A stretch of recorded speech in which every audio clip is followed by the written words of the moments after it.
Sharing is caring. दोनों भाई नाश्ते की टेबल पर बैठे थे। प्रियंका, मेरा नाश्ता कहाँ है? भाभी, मुझे भी ऑफिस के लिए लेट हो रहा है। इस पर प्रियंका किचन में से दोनों के नाश्ते की प्लेट्स लेकर बाहर आती है। लो भाई, आप दोनों का नाश्ता। किसी को भी 1 मिनट का सब्र नहीं है।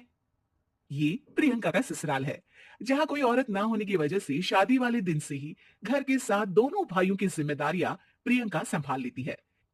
दोनों भाई शांति से नाश्ता कर रहे होते हैं कि अंकुश अपने भाई की प्लेट से पराठे का एक टुकड़ा उठा लेता है। आपको पता है ना, मैं खाना शेयर नहीं करता, फिर भी मेरी प्लेट में से खाना जरूरी है क्या? अरे हद हो गई है, मुझे नहीं खाना अब। अंकुर गुस्से में नाश्ता छोड़कर टेबल से उठ खड़ा होता है। अरे, ये कैसा बिहेवियर है अंकुर? एक टुकड़ा ही तो है। एक हो या आधा, मुझे भूख लगी है तो ये सिर्फ मेरा ही है। उसे भी किसी के साथ शेयर करने बैठा तो भूखा नहीं रह जाऊंगा। अरे बाबा ठीक है, अब इस पर भी लड़ाई। दूसरा बना देती हूँ, पर प्लीज ऐसे खाना बीच में छोड़कर मत जाओ। इससे अन्न का अपमान होता है। ओ प्लीज भाभी, ऐसी कोई चीज होती ही नहीं है। आपके पास पैसे हैं, खरीदो और खाओ। अगर नहीं खाया जाए तो फेंक दो। अरे दुनिया में सब यही करते हैं। अंकुर बैग उठाकर ऑफिस के लिए चला जाता है, जिसके पीछे उसका बड़ा भाई मायूस सा घर में खड़ा रह जाता है।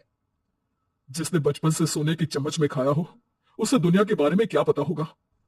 वैसे गलती तो हमारी ही है। अगर कभी बचपन में ही सही गलत का फर्क सिखाया होता तो आज ये हाल नहीं होते। आप फिक्र क्यों करते हैं जी? भगवान है, वो जो भी करता है सबकी भलाई के लिए ही करता है। और जब वो चाहेंगे तो अपनी तरह से अंकुर भैया को भी सब कुछ सिखा देंगे। पत्नी की बात पर विश्वास कर अंकुश भी ऑफिस चला जाता है।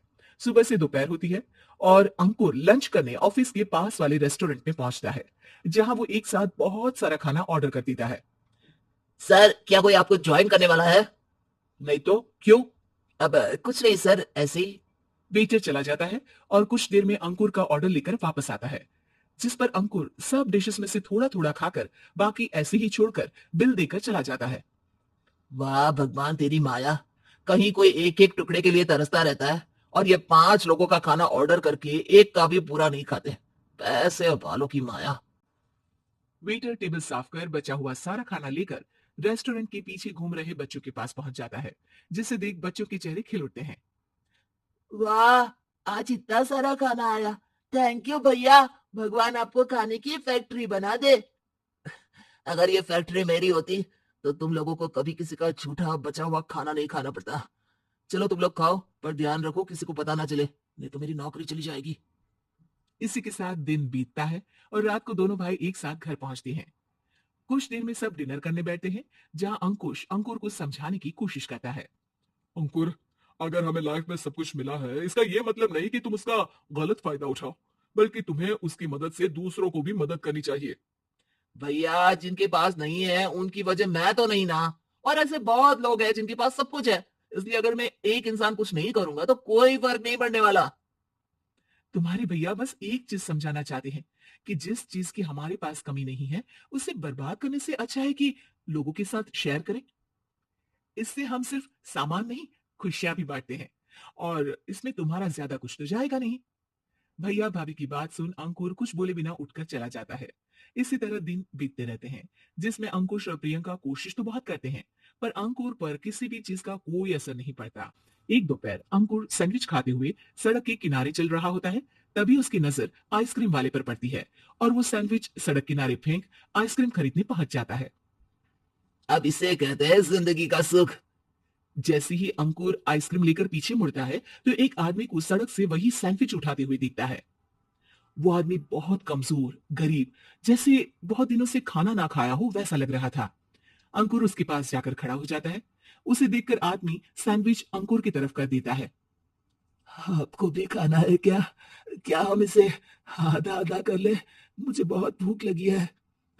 वो मेरा ही झूठा सैंडविच है। तुम दूसरा खरीद कर क्यों नहीं खा लेते? इसे क्यों खा रहे हो? अरे भैया, अगर खरीदने के पैसे होते तो 4 दिन से भूखा नहीं घूम रहा होता। हैं? क्या? तुमने 4 दिन से कुछ नहीं खाया, फिर भी इस आधे सैंडविच को मेरे साथ बांटने के लिए तैयार हो गए? क्यों?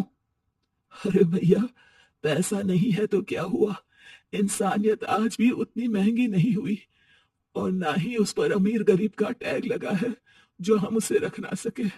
पर अफसोस, आजकल लोगों के अंदर पोषण, खून या विटामिन से ज्यादा इंसानियत की कमी होने लगी है।